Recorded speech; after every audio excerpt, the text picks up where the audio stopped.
Hello, I'm Orsted. I was contacted to look around in the data files for this Palland game. I was watching Run and Game Entertainment and I saw that it released on the Nintendo Switch and it's a Palworld bootleg. Naturally, that got me curious about the internal data of the, game. And I immediately found out it's made in Unity. So, why don't we just open up the game in our beloved Asset Studio? Oops, that's extract. Palland. Now, this game actually required a different build of Asset Studio than the usual. I guess it was just because it's a newer version or something. But it's already loaded. They left in the splash screen logo for Unity. That even appears on the Nintendo Switch. Let's see here. Let's just go for some filter type texture 2D.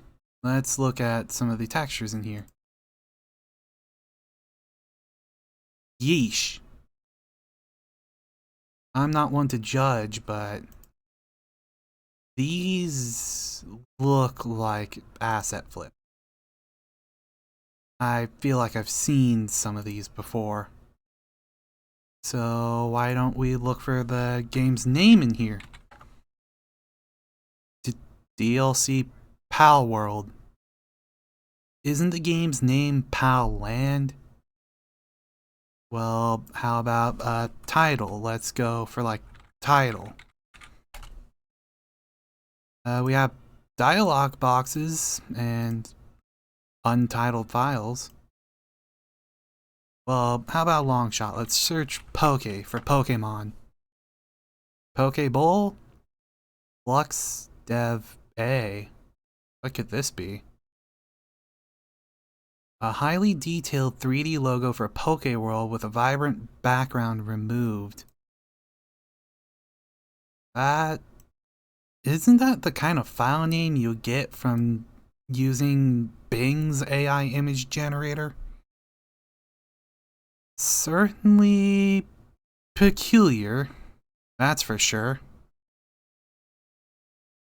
And the logo itself also looks suspicious as hell. It does not look realistic at all. How about we look at the model files in Blender? That should be easy enough to open. I already have Blender open right now.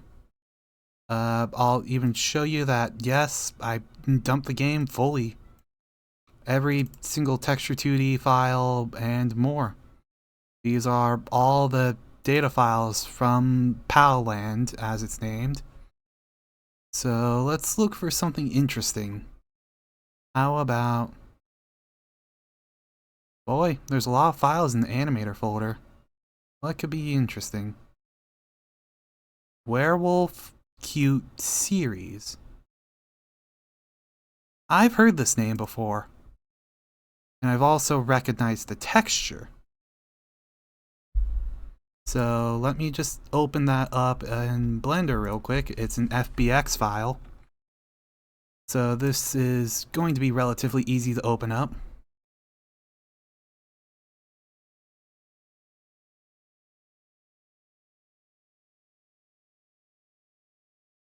Oh my, an error. I wonder why. Wolf 3 Evolution is the internal name. I wonder what that could be. Well, why don't we try something else? Let's just look through this file selection. I don't think it's being captured on the recording because using Streamlabs to record something like this is kind of awkward. Let's see. I'm not seeing too many others with similar naming schemes. Snake Naga. That also sounds familiar. It's a lot larger of a file, too. It's very small. That is a full 3D model. but it still looks very familiar. I can never remember how to move the camera in Blender properly.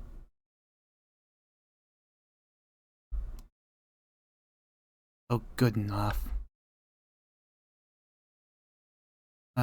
Shading? Aw, the textures don't load. Probably have it set up wrong. Oh, there's a built-in animation. And it appears to only be somewhat functional. But it has an animation. But I wonder where this model is from. Oh, I don't know. Maybe I already have researched this thing somewhat greatly. Let us go to Firefox. Oh, that's a little uncouth. It's just right there. These models are all from an asset pack from Mesh Tint. And I wouldn't be doubtful of their origins in other locations. So we have AI imagery used in an official Nintendo game now. Even if it was just published by Nintendo, it's still technically part of their domain. And that means that we're dealing with an asset flip on the Nintendo Switch store again. I do believe there was already an issue like this before. But yeah, this took like 20 minutes of research. I think it honestly took me longer to be able to dump the game files than to actually find the original models this game uses. So that's certainly something. Back to you, running game. Hopefully this was interesting.